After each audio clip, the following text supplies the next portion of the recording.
Hello and welcome to another episode of Subjectively Correct, a movie podcast where myself and my buddy Matt discuss movies based on different genres and themes each month, basically. Say hi, Matt. Hello. And my name's Josh, and today we are talking about kung fu / martial arts movies. I guess martial arts is the proper title. I've just been watching the film that Matt has brought this month, so I'm all in kung fu mode because it's a very classic kind of kung fu movie. But we've got a couple of different ones this week, or this month rather, and from a couple of different time periods as well. So we're going to start off with Matt's pick. Tell us all about it, Matt, because yours is much older than mine. Very true. Yeah. We're starting with the with a classic Jackie Chan movie. I felt I guess I should introduce it first. I brought The Snake in the Eagle's Shadow from 1978, a very classic Jackie Chan film, directed by Yuen Wo-ping, who also directed Drunken Master, which is, I hear, often cited as a favorite Jackie Chan movie from many people. Directed Magnificent Butcher with Sammo Hung. I seen that you saw the movie. I haven't seen it. Yeah. But you liked it apparently. Yeah. And he also directed Tai Chi Master with Jet Li, which is a bit interesting since we're going to be talking about Jet Li later on. The film is starring, I'm going to rattle down a bunch of names from the cast list. Obviously, Jackie Chan. There's Yuan Xiu-tian. There's Dean Check, who's awesome.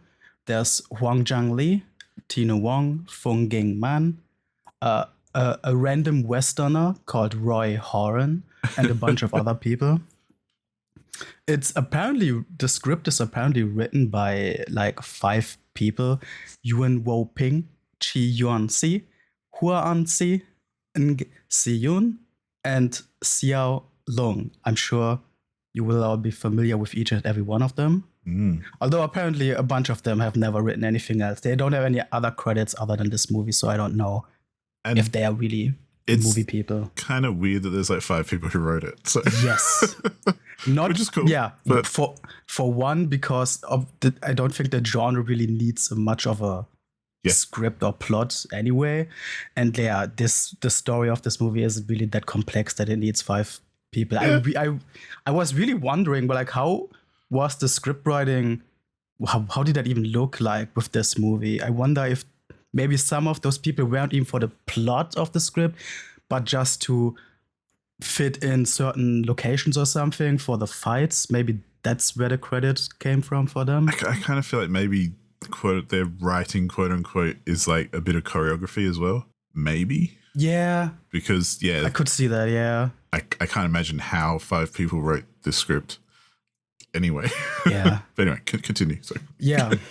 Well, speaking of the script, the plot of this movie, I would say this contains a lot of like typical elements for, Hong Kong martial arts films of this time. There is the rivaling kung fu schools, and Jackie Chan plays an underdog character where he is like an orphan who lives at one of those martial arts schools, but he's always like bullied by the teachers. He's basically just used as a walking punching bag to showcase the moves, and he just gets to do all the dirty chores and then lives in a closet in the school and shit. He is not living a happy life, but then he befriends an old man who just happens to be like the last survivor of the so-called Snake Fist clan, who eventually teaches Jackie Chan's character the Snake Fist fighting style, which he then eventually uses, to defend himself and also help his elder buddy in his feud against the Eagle's Claw clan, who is trying to kill the last Snake Fist clan member. So that's basically the plot, but yeah, it doesn't really matter as usual with these kinds of movies from that sort of time. It's all really just basis to have a bunch of characters to fight each other in different locations. it's very much a 70s Chinese martial arts film with the whole vibe that you usually imagine with that. Yeah. And that it does very solidly, though, I think, including like the fighting choreographies are good. You got a young Jackie Chan there. I think this was one of his earliest bigger films with him in the protagonist role when I looked at his cinematography earlier. And you got the whole like rural environment of the 70s Hong Kong. You got a bunch of quirky characters. Jackie Chan often has comedy in his movies. I didn't really remember, because it's been like 10 years since I've seen this the last time. I didn't remember how slapsticky and quirky a lot of the humor was in this film, which there's still physical skill involved, and a lot of it is still kind of cool. But I did feel sometimes that, okay, there's a bit of like a children's movie vibe occasionally going on when they aren't killing each other. Or when the fucking animal fight happens. I need to come back to that later because goddamn. But for now, this is a mostly very light-hearted, typical martial arts film with Jackie Chan. And I chose this one because there's definitely a lot of nostalgia, because this is one of those Jackie Chan films that I saw as a kid on TV someday and really fell in love with. I wonder if the child-friendly humor helped a lot with that back then. But it stuck with me over the years. I still really enjoy this as this is like a baseline early Jackie Chan movie for me. And I always recommend it to people who prefer like Drunken Master or whatever, because this one doesn't seem to be talked about much. And I wonder how this worked for you, seeing it for the first time now. Yeah, well, I have seen Drunken Master and Magnificent Butcher before, who, as you said, is the same director. Mm-hmm. And this is, I think, the best way to sum this up, if you were to tell me about it before I'd watched it, would be that it's very much a classic Hong Kong martial arts movie. And that might sound like, yeah, that's obvious, but I think that comes with a lot of assumptions that you can make about it when it comes to the choreography and the storytelling and all that kind of thing. Because even like Drunken Master and Magnificent Butcher, other films as well, they all kind of follow the same formula as far as the story goes, because it's usually, they basically set up some sort of rivalry or an enemy and a hero and then have them fight lots, and then that's that. So, the stories vary a little bit between that, but ultimately they're pretty much the same every time, I reckon. Mm-hmm. But yeah, the main thing that this film does, like the others do, it's got the very similar style of choreography, which I think kind of sets it apart from other martial arts films, especially more modern martial arts films, because they do things differently. And this is kind of the martial arts style of choreography where it's almost like they've got a metronome going and it's all on the beat. Like every single move is like 1, 2, 3, 4. And they've obviously rehearsed the exact moves and what comes after what. And it looks very rehearsed because it does take that kind of almost stiff execution where they go from one move to the next, to the next, to the next, to the next. Yeah. And there's no real organic kind of flow to it and all that kind of thing. And I say that not as an insult, because that's just the way they used to do it. And it was much more of a very rehearsed, very practiced sequence of moves to show off all the cool shit that they could do, basically. And that's kind of the point, and that's why I love them. So yeah, it's like a dance. Yeah, very much so. Like, and even more so, I think, than say modern choreography, which tries to make it look way more candid and off the cuff and not so planned, even though it's very choreographed still. I think the trend is these days for it to not look choreographed as much as they can. Whereas, and that's cool too in its own way, but that's where this, and, similar to other films of its time, it has that that flow to it, which is I actually find quite satisfying because it has this kind of steady pace, and it's got the cheesy sound effects where every hit has like a sound effect added to it as well. So it's like and all that kind of thing. Yeah. And I like that. That's what it's its style of its own for its time, and it's very different to these days, but I think it's very cool either way because you do get a real good sense of what's happening ultimately, and it kind of showcases the different fighting styles. Because that's the other thing that I find very interesting about classic martial arts movies, and this one is no different again. They love focusing on specific styles and moves way more than the animal shit. Modern ones. Yeah, so like Drunken Master is obviously all about drunken kung fu style, which is its own thing. And this, I mean, the title of the movie is Snake in the Eagle's Shadow, and so there's obviously there's snake style, there's a bit of eagle style in there maybe, or but you mentioned there was a fight between some animals as well, and without being a spoiler, I mean it's a 1978 movie, but so Jackie Chan, as you mentioned, learns the snake style or snake fist style, and then gets his ass kicked, but essentially by the bad guy. But he kind of upgrades it by watching a cat fight a cobra and incorporating the cat's moves into his snake fist style. So he's got this hybrid kind of snake and cat move set. And if I have to admit, that's the one thing I genuinely didn't like about the movie was very fair. not even that, but like not the fight or anything, but in the great epic final battle where he incorporates this cat styles and everything.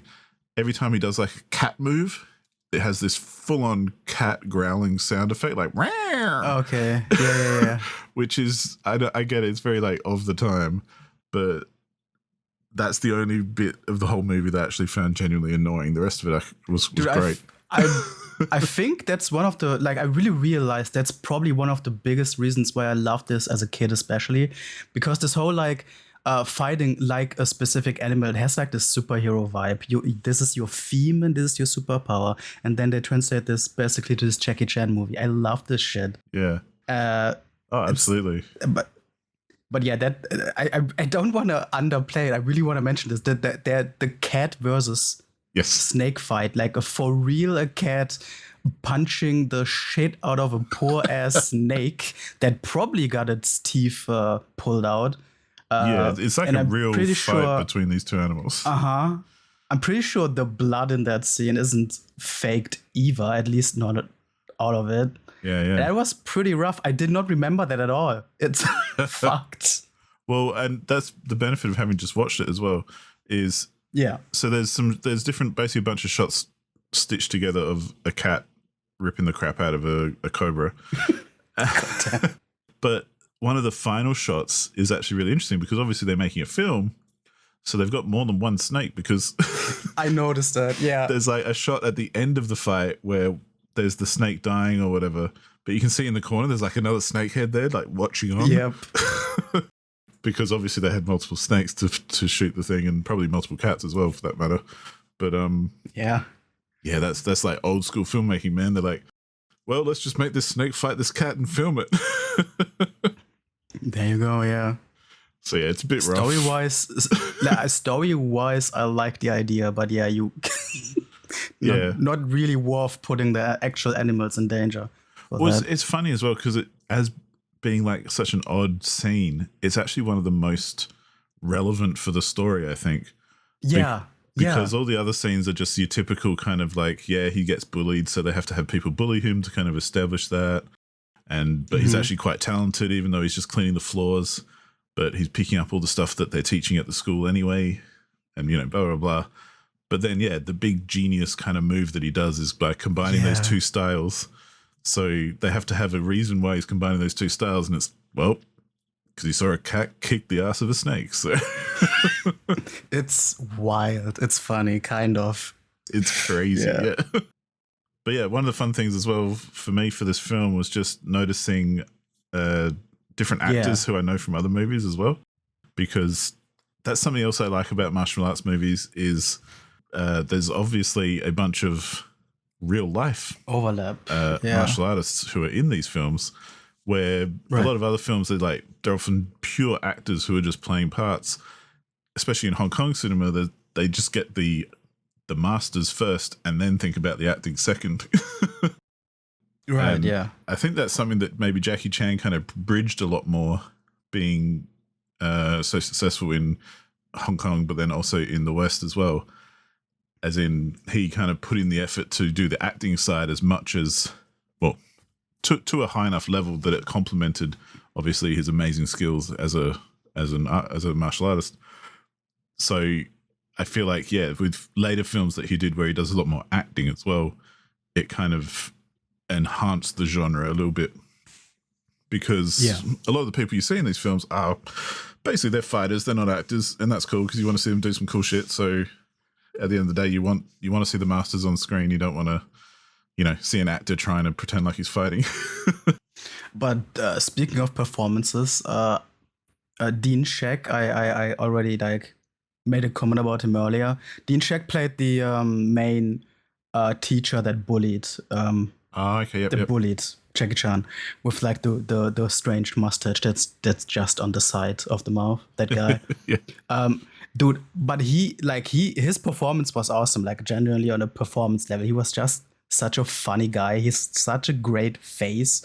I loved him in this. Apparently, he's also in a bunch of other Jackie Chan films. I don't. It's been way too long. He seemed familiar, that's for sure. Yeah, dude, he's dope. I loved him. One actor I was surprised to see just because I haven't seen him in much was Yun Siu Tin, who, sorry if I'm butchering names, but he played have you seen Kung Fu Hustle? Yes, I have. Was he in that? He played the tailor who was one of the original masters in that film. And his fighting style in this film actually, well, obviously this one came first, but his character's fighting style in Kung Fu Hustle is very similar to his character's fighting style in this film, which is kind of cool because it makes me think, well, that's obviously his personal style of fighting. Like he's an actual, like I say, a Kung Fu expert. So it's kind of cool because he has that kind of style anyway, and they wrote it into the film as part of his character as well. But so there was him. There was a couple of others who I recognized as well from, like I say, different movies of the time, which is always fun. Sad to see that there's no Sammo Hung in this one though, because right, yeah. Sammo Hung, who for anyone who doesn't know, he's another kind of Jackie Chan like fighter / actor who does a lot of comedy films, but also is an amazing fighter. And he did a lot of films with Jackie Chan as well back in the day. And, and he's probably he just is that little bit more of a favorite of mine than Jackie Chan, because obviously I love Jackie Chan as well. But Sammo, he's something about him just cracks me up every time. He's such a funny fuck. But well, it's amazing, like with him, that he's like a bigger guy still pulling off these moves, right? That's he's amazing. Yeah. If anyone wants to check him out, he's definitely worth it because he's like, he's genuinely a martial arts master, like in real life. But he is a larger gentleman who carries a bit extra weight, which I think he then leans into as part of his comedy as well, especially as a younger guy. But he still fights amazingly and has all the moves and just is so much fun to watch. But anyway, we're not talking about him. Not this time, yeah. Not this time. Jackie Chan, though, if we want to go back to Jackie, every time I watch a Jackie Chan film, as if I needed reminding, but I'm reminded about why he is the man. Yeah. Like, he makes, sometimes when he's in certain scenes, especially with not main characters, because obviously they give the best fighters the bigger parts, but sometimes when he's just, showing that he's learning or something and he's fighting other people like grunt kind of characters, he just shows them up, man. He outclasses all of them so much because he's just all over it. Like he nails every single move and you can tell he's not even thinking about it kind of thing. He's, he knows it down pat and just has such a great presence on screen as well, I think. He's got so much charisma and personality that you just want to keep watching him. And he's funny. When I chose this movie, I felt a bit like big martial arts episode, and I'm taking a Jackie Chan movie. That's like the blandest, like easiest choice to take. But like, he is just awesome. He's just a legend. Yeah. Well, and you can't deny it. So I think it's very appropriate. Like, yeah. I mean, I don't think we'll get to it, but Jet Li is the star of the film that I brought, and I don't think he's necessarily any less generic in that sense. Like, you know, when there's brilliant martial arts fighters / actors, they tend to do lots and lots of films because we want to see them do lots and lots of stuff. True, yeah. So, you know, I think it's perfectly fine to bring Jackie Chan. In fact, I think it's even more appropriate because he's such a, you know, ubiquitous with the genre these days as well. Definitely, yeah. But I also think that more to the point, a film like this from like 1978 is a great one to bring because, you know, a lot of people I think are more used to the Jackie Chan who's in like Rush Hour or more Western kind of films, you know, which I like as well, don't get me wrong, but they're completely different. And it's nice, I think, for people to visit some of his earlier work because you kind of figure out that, oh, this is actually a legit martial artist kind of dude. He doesn't just do funny films that we think are good in the West kind of thing. Like, my man has done hundreds of films, quite literally. Yeah. Because, one of the biggest filmographies. Yeah, fun fact, I've been trying to work my way through as many Jackie Chan films as I can anyway, which is seemingly a never-ending task. So, you know, I was more than happy to make my way through this one as one of the earlier ones as well. The only thing sadly, I couldn't find a copy that was subtitled. So I have to mention that I did watch the dubbed version, and I hate dubs. I forgive the film for that. It's not the film's fault, but yeah, the dubs are pretty bad. Here's the thing.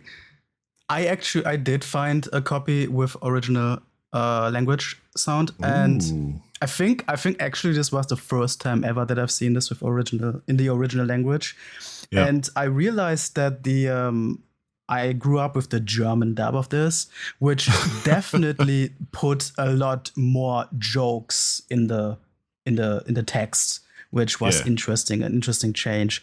But which again, probably another reason why I loved it so much as a kid. But I with these old movies, the dub often like brings its original charm to these movies, I feel like. It does add that kind of silly layer of old quote unquote martial arts movies, like that cheesy stereotype that we think of where, and this is no different because it's got the soundtrack where it's like overly dramatic at times. And then you've got the dubbed voice coming in like, I must fight you now. And, you know, it does. I was going to mention the soundtrack too. Yeah, go on. Like the jokes that were added in the German dub, there was a time when I was younger where I thought the Jean-Michel Jarre synthesizer electronic soundtrack here would have been added for a German release or whatever as well, because it just seems so such a mismatch with the spacey sounds of the synthesizer with this very down to the dirt old Hong Kong martial arts story. But that's just what the film is. It has Jean-Michel Jarre in the soundtrack, and it's so goddamn iconic to me to see like whatever. I think that's more a reflection of the fact that it's 1978 than anything else. yeah. It's very much a 70s thing for sure. You know. But what did you think of the soundtrack? Because I can't even imagine anymore this movie without it. It's such a weird. I liked it. I mean, it's dated and it's a bit weird, but I liked it. I thought it fit the film great. You know, the action sequences were this kind of weird synthesizer kind of action music. But again, to me, that's just a 78 kind of thing. Like that's a 70s, 80s film. They were into those sorts of things because it was brand new. So, we often these days it gets relegated to kind of almost retro sci-fi kind of genres, right? But at the time, fucking synthesizer was everywhere, man.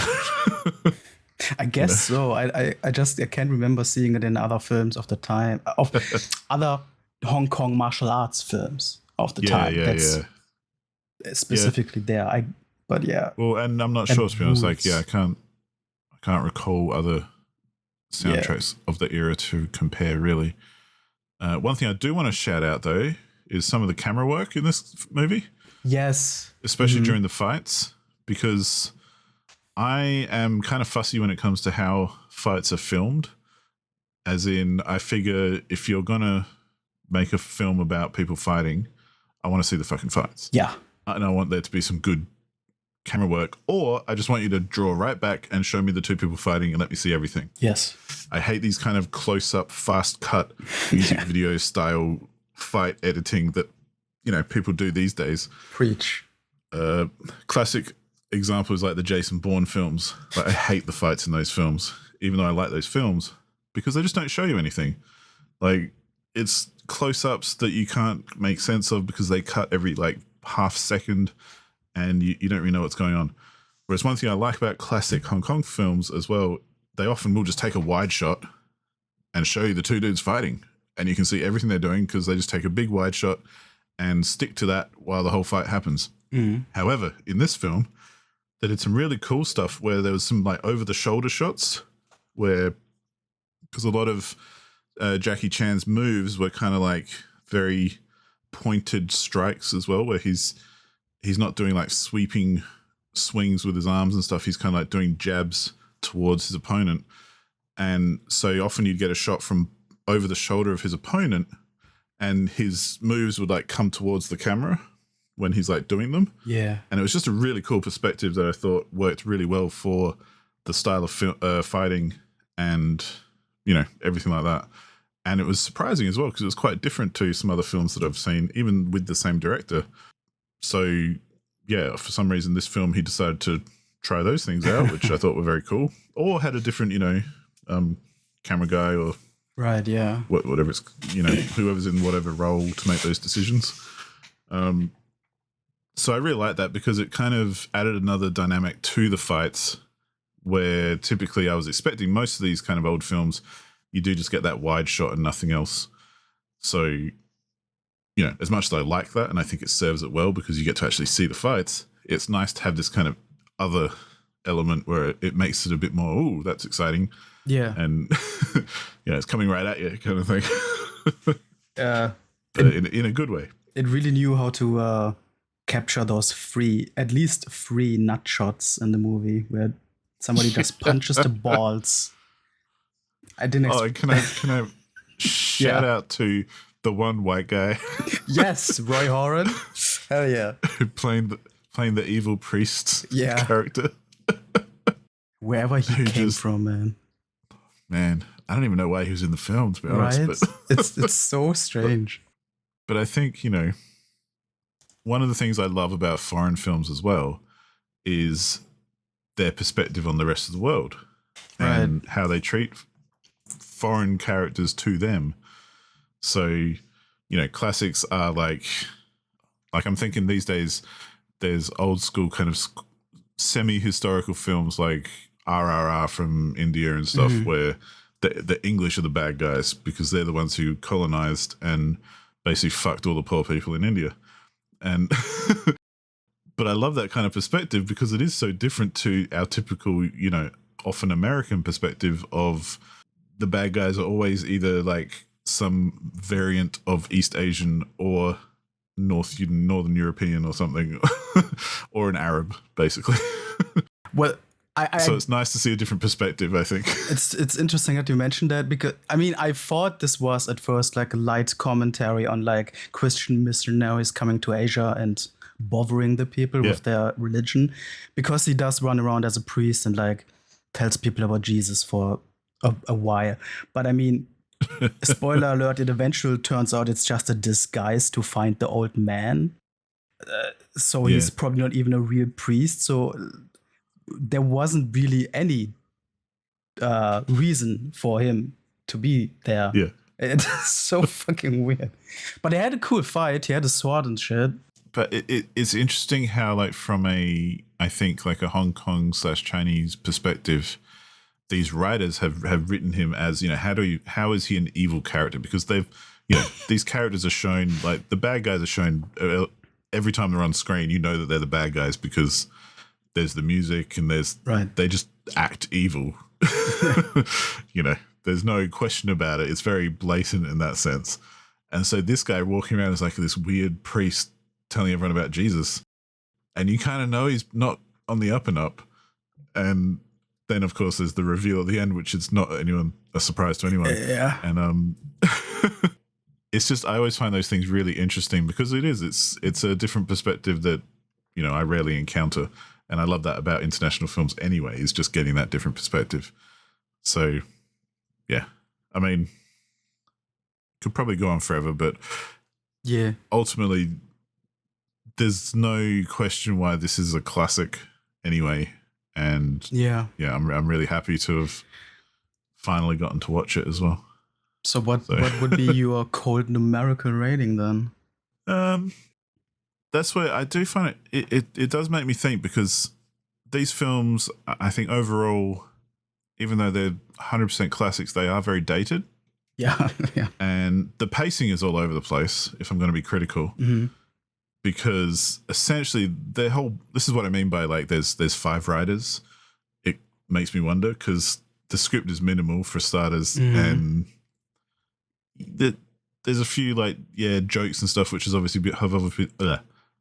obviously been written, but then the pacing is terrible. And I just finished watching it before we started recording, and in the last 10 minutes is the entire culmination of the whole film. Like there's no like peaks and troughs kind of thing. It just kind of ramps up all the way, and then at the end the climax happens and it cuts immediately to credits.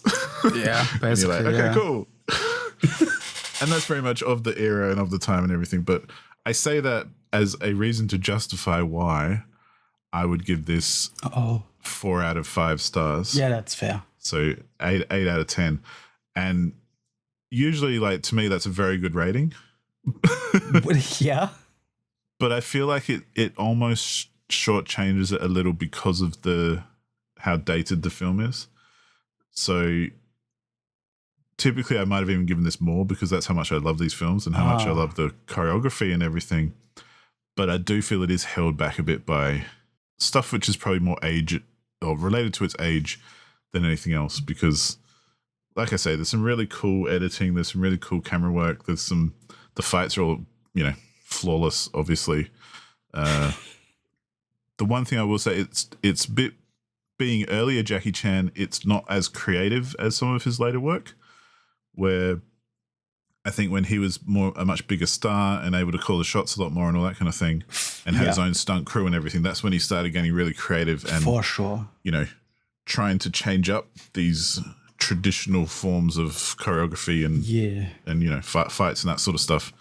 And he starts like using different elements and things. And there's a little bit of that in this. Like there's a really cool, not fight, but like a scene where he's been learning his martial arts and everything, but he's still working at the school where he was working, and the comic relief kind of dickhead master of the school tries to mess up the floor that he's just been cleaning.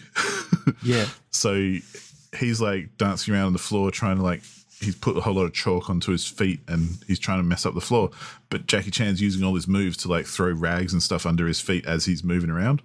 And it kind of shows, how Jackie Chan's skills have improved.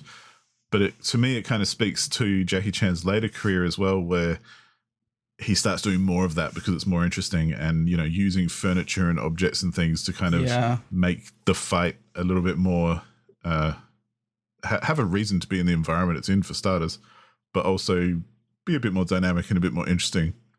So that was really cool to see as well, because that's kind of like early Inception Jackie Chan stuff. And true, yeah. I like that. So yeah, really good film. I really liked it, and definitely I think a solid 8 out of 10. What about you? What would you score it? Yeah, I might be pretty much right with you. I used to rate this 9 out of 10 in previous years. I think on this rewatch, I do feel more of the dated elements. uh, mainly the animal handling, and I Yeah, guess I true. grew out of some of the humor. So I Yeah, the think humor is very. so. I Anyway, sorry, think I won't interrupt. that's fine. I think I'm basically lowering a bit to end up right where you are at the 8 out of 10, 4 out of 5. I think I Yeah. feel it that way as well. Kind of nice that we're on the same page there. Absolutely. Well, and I think if anyone hasn't seen this but is a fan of martial arts movies, like, yeah, it's an old school Hong Kong martial arts movie, so you know what you're going to get into Yeah. for the good and the bad. Like Mhm. it's as good as you want it to be as well. Like the fights are great. You could almost just fast forward between the fights and just watch the fights and have a great time. So yeah. Yeah, it's an awesome film. As a final thought, I do like you say, there's a lot of funny bits in there, but to me, I think the funny bits that I like the most are the bits which aren't meant to be particularly funny necessarily. Like, because there are some obvious jokes and obvious characters who are meant to be funny, but there's one fight in particular when Jackie Chan is still kind of half learning, but has kind of learned the snake fist technique, and so he's calling out moves while he's doing it. Right. And he's like, "Oh, this is the, whatever, the Fang Strike move or whatever." But there's a nut shot kind of move. Yeah. and he does it, and then he says, I forget what it's called, but it's something like, slapping the snake or something like that. That might be And he's just an addition in your he's dub. just whacked this dude. Well, that's it. Like, it could be a dub interpretation, but it just came out as, because it's delivered very sincerely and seriously, like, I'm fighting you, and I just did the slapping the snake move, which was basically a big whack in the balls. And so I just pissed myself, but then I'm like, I don't know if that's meant to be funny. I think it was. It might have just, yeah. The subtitles on my copy, I think it was just that he says the snake bites. But slapping the snake is great as he does a nut shot. My God. That sounds awesome. So yeah, it was a good time though. I loved it, yeah. Yeah. Excellent. Another one to put on the rotation somewhere. For sure. But yeah, any final thoughts on that one? It's just that it's still probably in my top 5 Jackie Chan films. But I think it is time to go forward a couple decades and talk about Jet Li for a change. Yes, dear listeners, we move forward to 2002 and the Jet Li epic, I want to say, called Hero, which this film came out at a time, and I want to preface it with a bit of context, just like your film kind of is classic Hong Kong martial arts cinema. This one to me is classic turn of the millennium's Hong Kong cinema. Because this came out at a time when Crouching Tiger, Hidden Dragon had come out not too long beforehand. Another film, House of Flying Daggers, came out, I think, soon after this, maybe with the same team. Curse of the Golden Flower was another one. And another Jet Li film called Fearless, which I was considering putting up for this episode, but not. But the thing these films have in common, Red Cliff also came out near the same, I want to say within the same kind of decade-ish. I don't know if you've seen any of these films. If you haven't, you need to watch all of them. Yeah, I guess so, huh? Well, we'll see how you feel about Hero, but this is very much in that same vein, which I'll get to in a sec, who's in it and all that kind of thing. But basically there was a series of, they're like Chinese mythology films where they're about heroes and villains and epic kind of stories from back in the day when China was still essentially trying to figure itself out. And it's kind of like the Three Kingdoms era of China that is very famous and is often mined for games and stuff as well as movies. So it's kind of like historical epic mythology of the era, which got very popular at the time. And there was a whole bunch of films that were basically set in a similar era. So anyway, we'll get to the setting in a second. But this is directed by and I'm going to probably stuff up some names, so apologies. Zhang Yimou is the director, starring Jet Li, Tony Leung, Chu Wai, Maggie Chung, Donnie Yen, Zhang Ziyi, and Chen Daoming. They're the main characters. You might know some of those names, like Maggie Chung has been in a bunch of stuff. She's amazing. Donnie Yen, who played Ip Man, and it was in Star Wars, and, you know, he's very big these days as well as a, you know, Chinese martial artist actor. Zhang Ziyi, she's amazing as well. She's in heaps of Jackie Chan films, actually. She's basically a very beautiful young Chinese actress who is amazing at martial arts as well. And she appears in lots of modern films, like she's in Rush Hour 2, I want to say, as the bad guy. Yeah. Or one of the bad guys. She's also in a couple of other Jet Li films, like I want to say there's one called like The Ring or something like that, or The Ring. I can't remember off the top of my head. Not it's not like Ringu Japanese horror. It's about some kind of magical ring thing. But much like Jackie Chan, who has like a series of movies with a bunch of regular kind of appearances and stuff, Jet Li, in his own right, has his own career, which spans shitloads of movies as well, both being older and newer. And this, to me, is one of the films that really made me fall in love with Jet Li as a martial artist and an actor.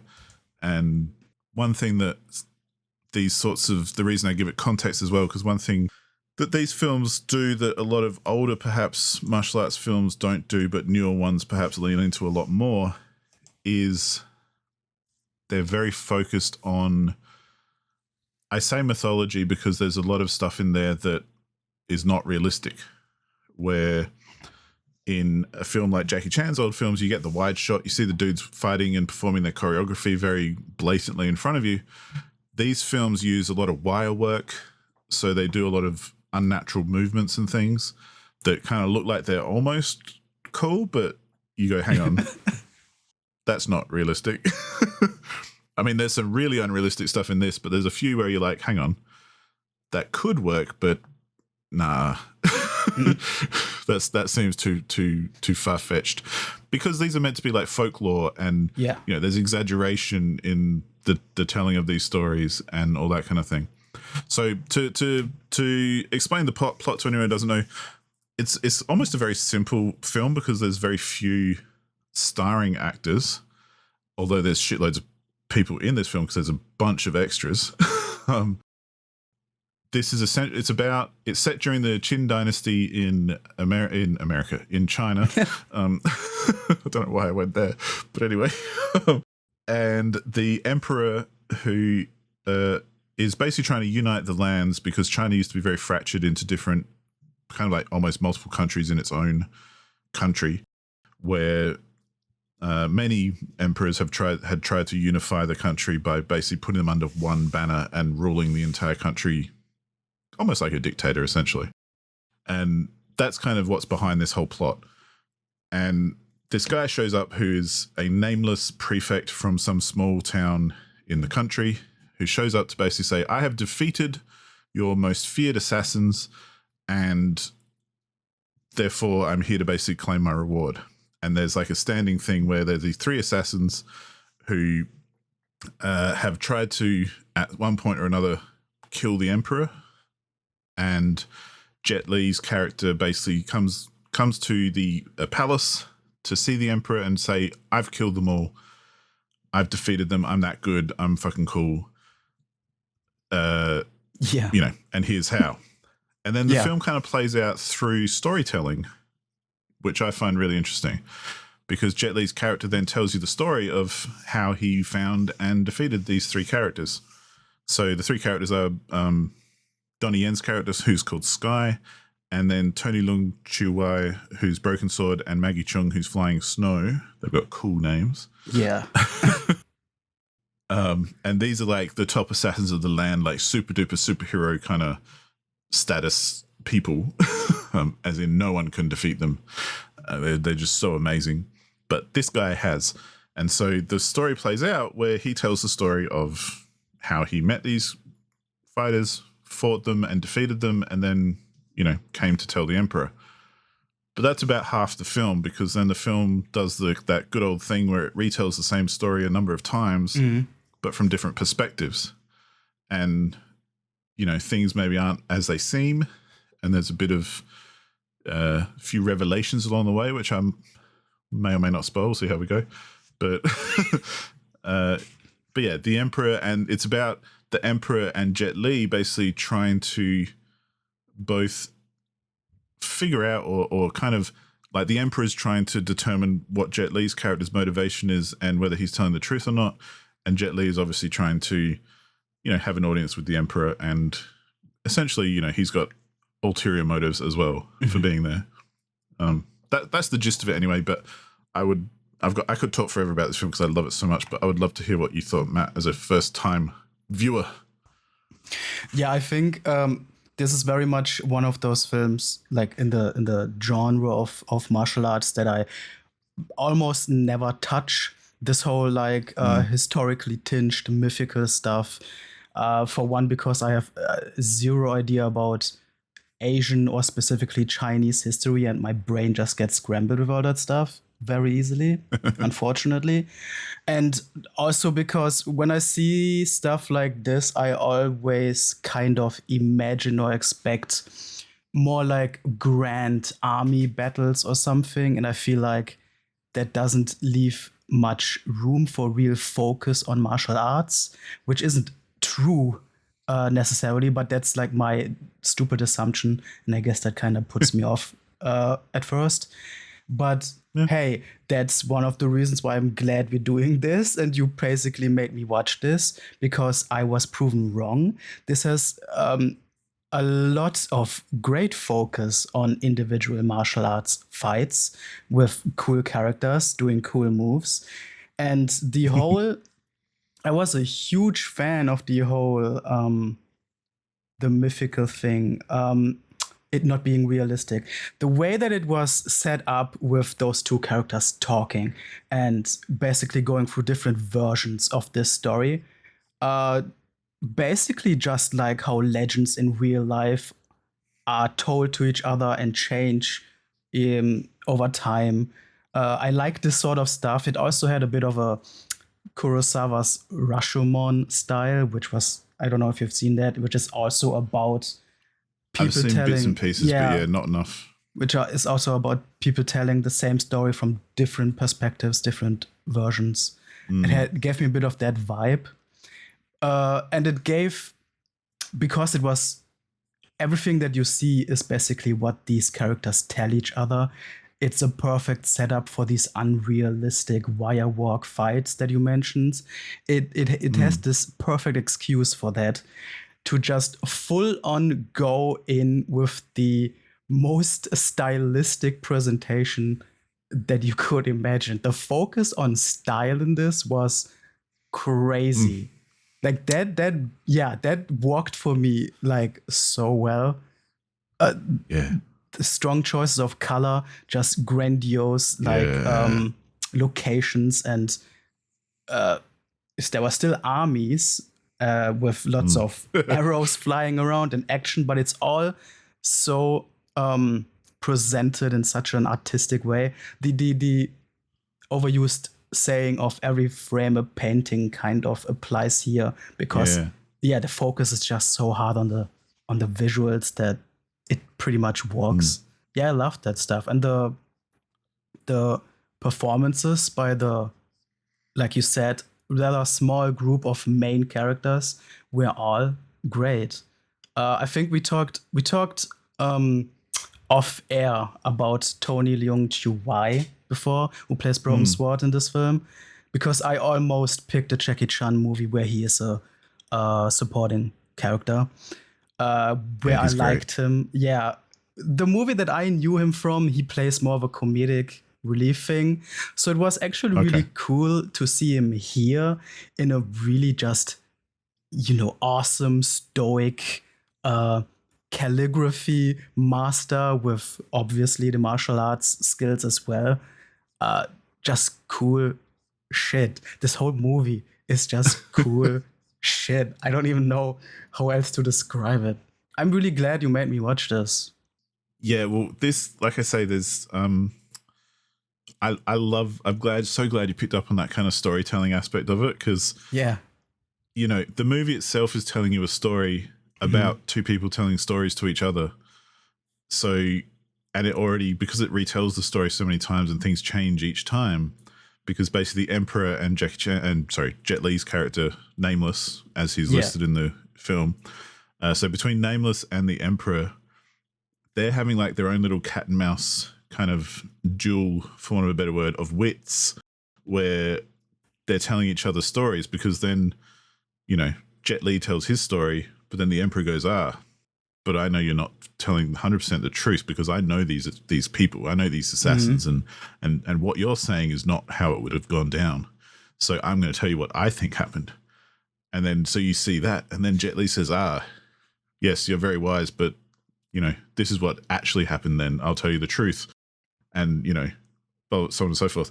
And I love how every time they tell a different story, like you say, the whole color palette changes. Yeah. The whole everything you see changes. So, like the first time he tells the story of Broken Sword and I've forgotten. Flying Snow. Terrible with that. Flying Snow. Mm-hmm.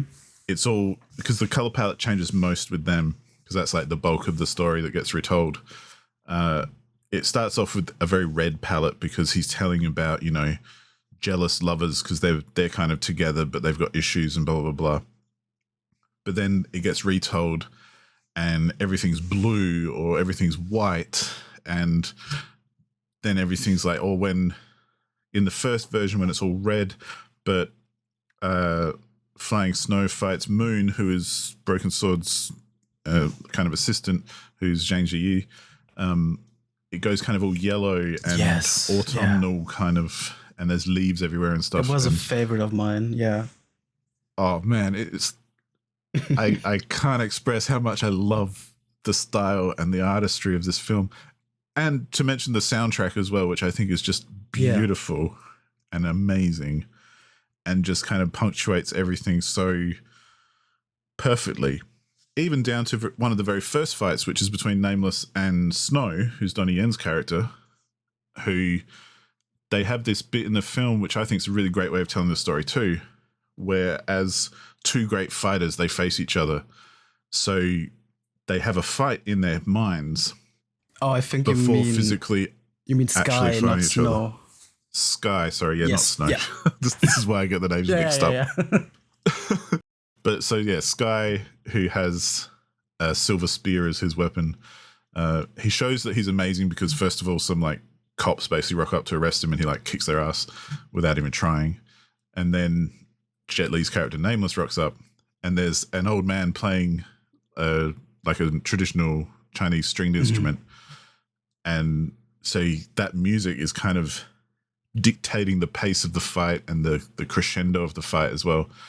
And you see this amazing fight play out between these two characters, but it's almost, there's this theme of them kind of having it in their own heads and imagining the fight and how it would play out without actually doing it.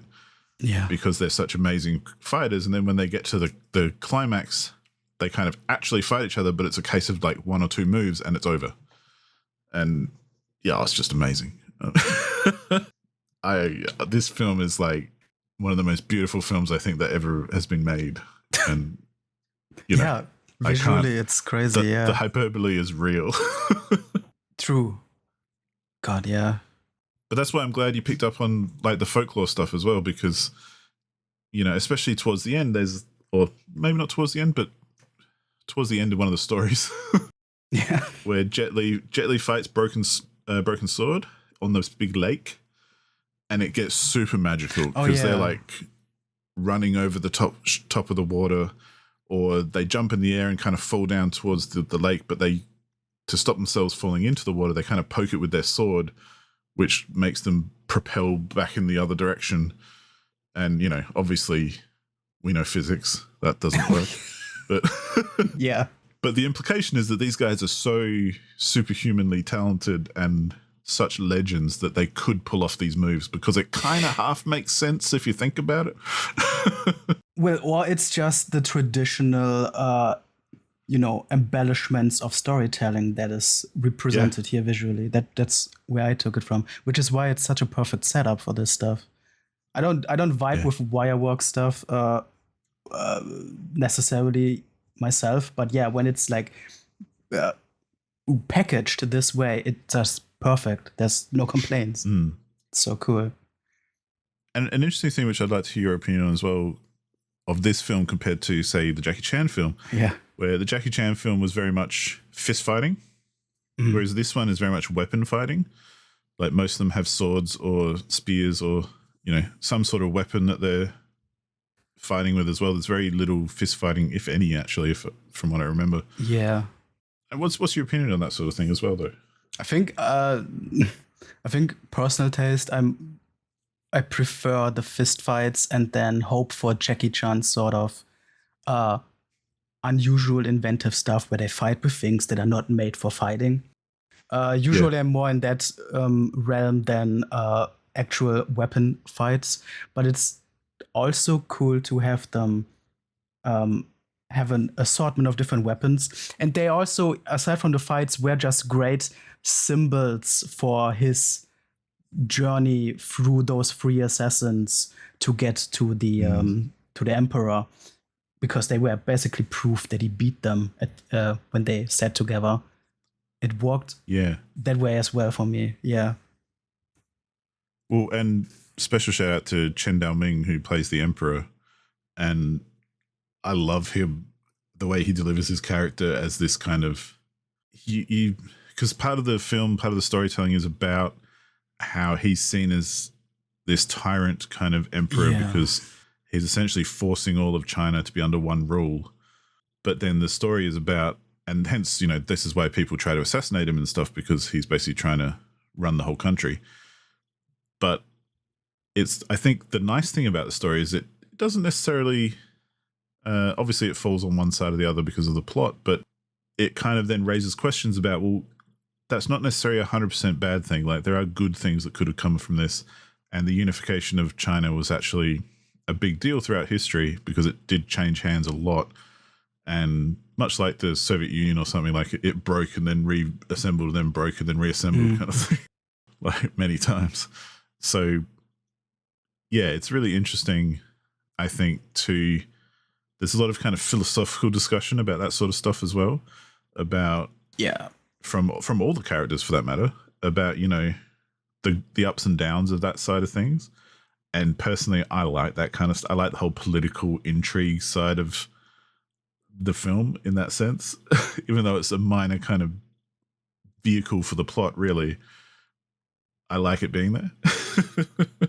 I mean, you're right. The conflicts of some of the characters, because they previously tried or thought about assassinating this emperor themselves, and they have their different opinions about whether it should be done or not now, after experiences they had. That was also interesting to explore, especially through those different versions of the story, where it's cool when you learn about a character through a version of them that's not true, and then eventually it reveals more detail through the version that is closer to the truth. I love storytelling and storytelling that way. Super cool. Yeah. Well, and I mean, it might seem obvious, but half the reason I like movies anyway is because I like storytelling. That's why I like books and games and any kind of media, because I love the ways that people can tell stories. And I think perhaps you've just made me realize as well that that's part of why I love this film so much, is because it's about storytelling as well. Yeah.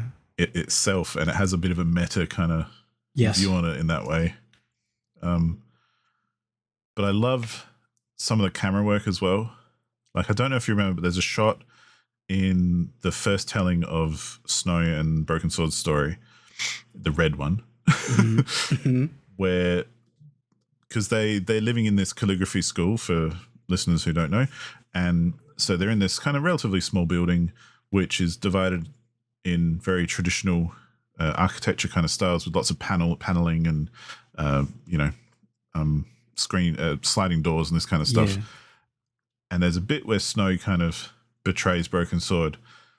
And there's this beautiful shot where you get kind of almost like a cross section where middle of the frame is a partition, like a wall. And you can see Broken Sword on one side and Snow on the other. And you know that they can't see each other, but you can see how they're moving and reacting to each other. And that's just one little example, but I love that kind of very close character kind of moments. And I think these films are really good at that as well. Like you say, there's shitloads of extras in this film because there's entire armies worth of people who are in the background, basically.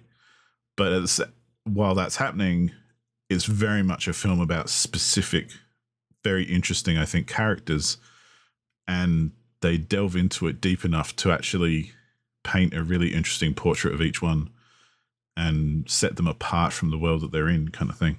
Yeah, it's a really close-knit character study of these characters and their relationship, not only to each other, but also to their country, which is it's nice. It's just cool. Hey, I'll take that. It's just cool. So great. If you had to put a number on it, which you do, what? where would this one land for you? Because I think it's interesting for me because you haven't watched heaps of these films, so right, yeah. God damn it! I think I haven't actually rated it yet anywhere, so I haven't actually committed to a number. So this is the moment for me to evaluate that.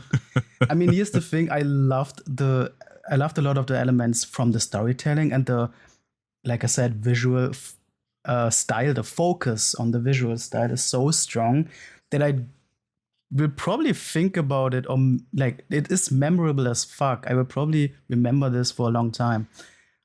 I'm hyped about this movie. This might actually be a 9 out of 10. It might take the place that Snake and the Eagle's Shadow lost, sort of, in a way. This movie absolutely rocks. You're completely right about that. Yeah, I mean, it's an easy 10 out of 10 for me. Like, I figured. I've watched this film so many times that I cannot even count how many times I've actually watched this movie, because especially of the era, like I mentioned all these other films that came out around it that are kind of similar or have similar kind of styles. And this is the one that kind of stands out above all the rest. Like, I love all the rest as well, but the rest to me are like 9 out of 10s. This one's like a 10. So and it's the sort of film where I could really imagine like raising the number on a couple of rewatches, because since this is such a character study sort of thing, you'll probably pick up on more details as you rewatch it. I could see that at least. So who knows? Well, and that's where I think it does kind of elevate itself a little with the extra care taken to the direction, the camera work, the editing, the obviously the style, the design, you know, whatever that's called in film world. Because it is literally that, you know, like you say, it's a bit of a corny thing, but you can freeze it any time and it's an amazing, beautiful picture. It's kind of true. And like you said, you liked there's a fight between Snow and Moon in amongst like basically shitloads of falling leaves and stuff. And part of Snow's move set, for want of a better word, is that she does this whole kind of like spinning around and getting vortexes in the air and stuff and everything, which obviously having an environment filled with leaves helps, because you can see all the leaves moving around and everything. And when she's fighting Moon, there's like initially all she does is kind of deflect her by, you know, basically creating winds and things and all this kind of stuff. Much when she's fighting all the archers with the arrows and stuff. It's just such a beautiful sequence, I think. Like it's just really beautiful to look at, let alone impressively filmed and all that kind of thing. There's a thing with this movie where, like, visually I would call it is kind of maximalist, with a lot of stuff going on, but without being like too noisy or whatever. You know what I mean? And I think that's kind of admirable, kind of impressive. Yeah. I think that's what makes it really special. Yeah. In a nice way, it avoids being like campy or hamming it up too much. Like, it feels restrained, even though it is, like you say, really maximalist. Yeah. I mean, yeah, I love it. I think it's perfect. But Yeah, it's really good for sure. Dope. Yeah. So, classic question then. Oh shit. Would you rather be bullied in a martial arts school or scrutinized by the Emperor of China? What the fuck? I guess I would be rather scrutinized by the Emperor. I probably wouldn't ever see him again, so it's a one-time thing. Also, I guess at least, you know, I have another reason to hate authority, which I probably already do anyway. I think that's the easier life to live there. Great question. What would you choose, though? Well, I don't know, because on one hand, you know, being bullied in a martial arts school gives you lots of talent because you're determined to rise above. Does it? But then being scrutinized by the Emperor has its own pleasures. And has its own pleasures.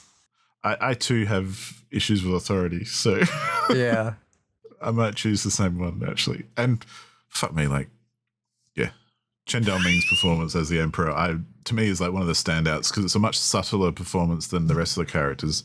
Right. Yeah. But he's so just, you can tell he's been doing this for so long, and he's such a stoic, strong kind of character as he would have to be the Emperor and have lasted that long and survived so many attacks and so much upheaval and all that kind of thing.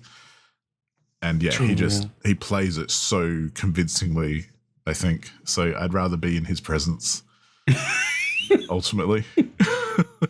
Enjoy his presence and the bullying by his. Oh my god. Yeah. But I can definitely, if you did like this one, I definitely recommend, and for listeners as well, I do recommend things like House of Flying Daggers or even Curse of the Golden Flower. They're quite different. Like, they're not so, House of Flying Daggers has a lot of martial arts in it, but it's more of like a cop kind of murder story, kind of twisty turny kind of thing. But it's set in the same sort of era. It has the same sort of stylistic over the topness. Has some of the same actors as well, so definitely worth checking out. It feels to me that like this is maybe this was a gateway for me to explore more of this like subgenre. Yeah, and Crouching Tiger, Hidden Dragon is a classic for a reason as well. So yeah, that one I have seen. I can vouch for that as well. That one is cool. Yeah. Yeah, that's a dope film. I think I probably looked up whether I should bring that or not, but saw that you'd seen it. So yeah. Couple of great films this month. For real, man. This is cool. I think it shows that we're both fans of the genre. Yeah, true, for sure. I think we've got lots to choose from anyway. So. Yeah. Well, yeah. Well, my problem was that you already knew everything, so... Well, exactly. Half the films I looked up you'd already seen, so... Shit. But interesting that we both chose Hong Kong or Chinese films, because, there's obviously... I'm a big fan of South Korean martial arts movies as well, or Thai. There's a lot of great Thai martial arts movies. Obviously, there's a lot of great Japanese movies. There's so many to choose from. And not even in Asia as well. There's a lot of other, more Middle Eastern or even European kind of fight films as well that are great. So, yeah, just as a little note, interesting that we both fell on a bit of a Chinese genre kind of thing. And yet they were very different from each other, which is nice. Yes. Yeah. Markedly different, I'd say, yeah. Yeah, a lot of fun.